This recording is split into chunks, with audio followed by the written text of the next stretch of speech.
একবার আমি বাংলাদেশ থেকে রিসেন্টলি ঘুরে আসলাম। তো আমি পিসি বাড়ি গেছিলাম।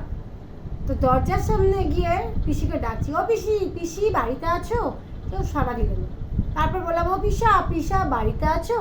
তো পিসা বললো, হ্যাঁ কে ডাক? আমি বললাম বাইরে আসো, তারপরে ক্যাডা ক্যাডা করলাম। তো পিসা যত রীতি বাইরে আসলো, বাইরে এসে বললো, হ্যাঁ তোরা কেমনে আইছিস? আমি বললাম, কি গো পিসা, বাইরে দাঁড়িয়ে সব কথা বলবে, ঘরে ডাকবে না? হ্যাঁ আয়। এবার বিছানায় বসে না বসতে পিসা বলছে, হ্যাঁ কত এবার কেমনে আইছিস, কি জন্য আইছিস? আমি ও পিসা জল দাও। আর পিসি কোথায়? তোর পিসি নাই, তুই বল কেন আইছিস, কি জন্য আমাকে ক। আমি তখন বললাম, এইরকম ব্যবহার করছো কেন? তা কিরকম ব্যবহার করছি, জিগাইছি তোরা কেন আইছিস, ফোন করিস নাই, কিছু করিস নাই। আমি বললাম, নিজে পিসি বাড়ি আসবো আবার জিজ্ঞাসা করে ফোন করে, এ আবার কেমন কথা? আমার খুব খিদে পেয়েছে, পিসা কিছু খেতে দাও। তোদের জন্য তো রান্না করি না, আমার জন্য ডাল ভাত করি গিন্নি গেছে, এবার তোকে খাইতে দেবো ওটা কী করে বলতো?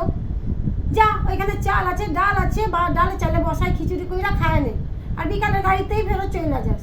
আমি বলছি, কী বলছো গো, এতগুলো টাকা খরচ করে আসলাম, বিকেলের গাড়িতে বাড়ি যাবো কী করে? আমি 2 দিন থাকি। এখন 2 দিন থাকিস না, আমি কালই যাবো মেয়ের বাড়িতে। ও দিদির বাড়ি যাবে, তাহলে আমি যাই।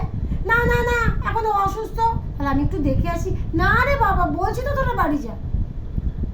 পিসেমশাই এরকম ব্যবহার দেখে আমি খুব ক্ষুণ্ণ হলাম, কষ্ট পেলাম। তা বললাম, ঠিক আছে পিসে, তোমাদের দেখা হয়ে গেছে, পিসিকে দেখতে পারলাম না, ঠিক আছে, আর ভাত বসাতে হবে না, খিচুড়িও বসাতে হবে না, আমরা চলে যাচ্ছি এই মুহূর্তে। তখন বলছে, হ্যাঁ হ্যাঁ দাঁড়া।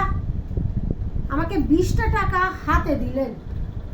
এই 20টা টাকা বাংলাদেশের। বললো, নে 20টা টাকা দিলাম, বাইরে কিছু খায় নিস। এবার বলুন তো, এই 20টা টাকা দিয়ে আমার কি হইব?